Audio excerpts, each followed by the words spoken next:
बारिश उस दिन सिर्फ पानी नहीं गिरा रही थी, वह यादें धो रही थी, या शायद उघाड़ रही थी।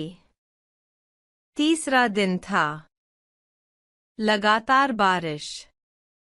आसमान और जमीन के बीच का फर्क मिट चुका था।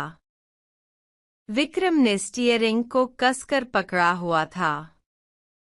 घड़ी में रात के 1:38 बज रहे थे। हाईवे लगभग खाली था। बस स्ट्रीट लाइट्स का पीला उजाला और वाइपर की थकी हुई आवाज। 3 साल बाद वह इस सड़क से लौट रहा था। यही सड़क उसे शहर से गांव जोड़ती थी। और यही सड़क कभी उसकी जिंदगी तोड़ चुकी थी। रेडियो पर अचानक आवाज आई, भारी बारिश के कारण मीलस्टोन 27 के पास सावधानी बरतें। विक्रम का हाथ कांप गया। यही तो वो जगह थी। उसने रेडियो बंद कर दिया। जैसे आवाज बंद करने से यादें भी बंद हो जाएंगी। उस रात भी बारिश थी, ठीक ऐसी ही। उसके बगल में बैठी थी नैना। चुप। गुस्से में। बस रोक दो, नैना ने कहा था। मैं और नहीं चल सकती। विक्रम हंसा था। इतनी बारिश में ड्रामे मत करो। कार तेज थी, बारिश तेज थी, और बहस उससे भी तेज। फिर सामने कुछ आया था। 1 सेकेंड।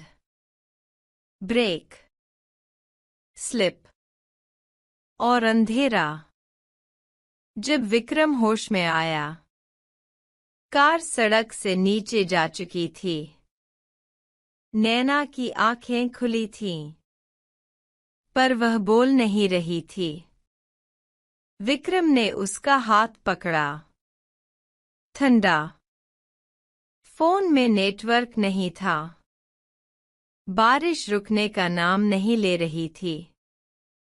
उसने एक काम किया था, वह काम जिसे उसने आज तक किसी को नहीं बताया। विक्रम ने गाड़ी धीमी कर दी। सड़क चमक रही थी, जैसे पानी नहीं, आईना बिछा हो। तभी वाइपर अटक गए। 1 बार, 2 बार, और रुक गए। नहीं, अभी नहीं, विक्रम बुदबुदाया। उसने वाइपर ऑन किया। कुछ नहीं। सामने की रोशनी धुंधली हो गई। और तभी उसने देखा, सड़क के बीच एक लड़की खड़ी थी। सफेद कपड़े, भीगे बाल, नंगे पैर, ठीक उसी तरह जैसी नैना उस रात थी। विक्रम ने जोर से ब्रेक मारे। कार फिसली।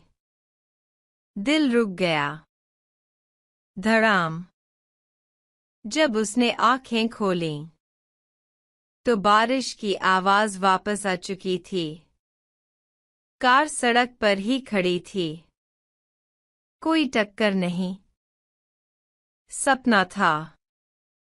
उसने राहत की सांस ली। लेकिन उसकी नजर सड़क किनारे पड़ी एक चीज पर गई।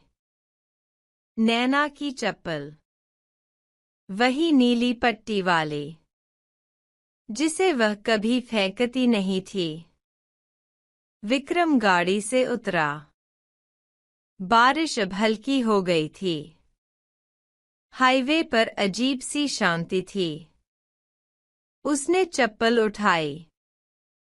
पीछे से आवाज आई, इतनी देर लगा दी? विक्रम का खून जम गया। आवाज नैना की थी। धीमी, थकी हुई। वह मुड़ा। कोई नहीं था। विक्रम ने तय किया कि वह आगे जाकर किसी ढाबे पर रुकेगा, लेकिन सड़क बंद थी। पुलिस की बैरिकेड, लाल नीली बत्तियां। एक सिपाही छाता पकड़े खड़ा था। आगे नहीं जा सकते, उसने कहा। हादसा हुआ है। विक्रम की सांस तेज हो गई। किसका? सिपाही ने उसे ऊपर से नीचे देखा। आपका नाम?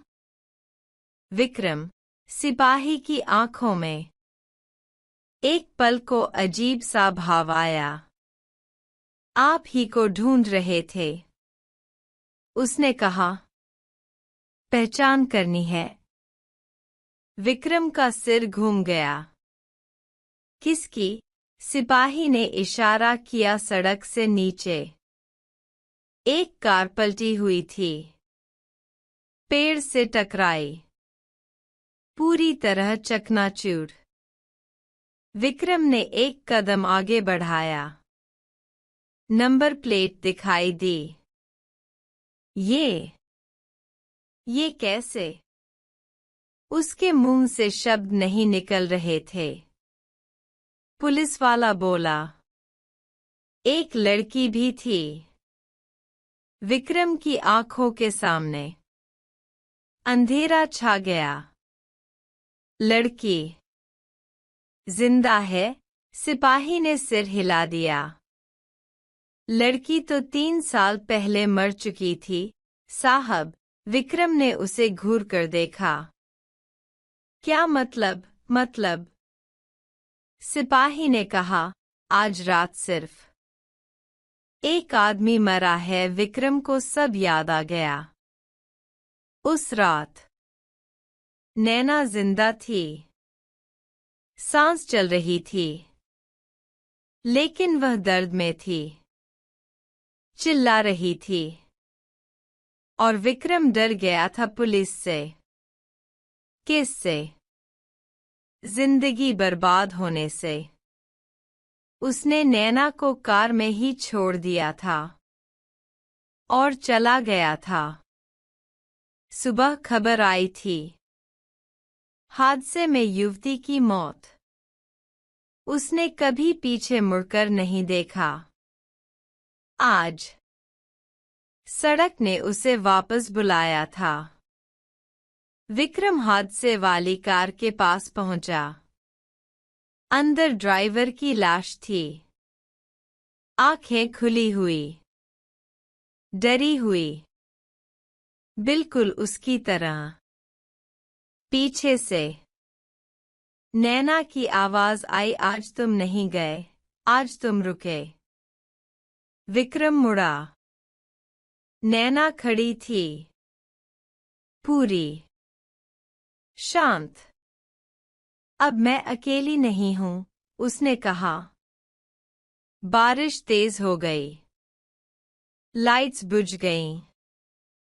अखबार में छोटी सी खबर छपी। बरसात में कार हादसा, ड्राइवर की मौत। मौके पर कोई और नहीं मिला, लेकिन मीलस्टोन 27 पर आज भी लोग कहते हैं, बारिश में अगर आप देर रात वहां रुक जाए तो सड़क पर एक लड़की मिलती है। वह किसी को रोकती नहीं, बस देखती है और इंतजार करती है कि कौन रुकता है और कौन फिर से चला जाता है।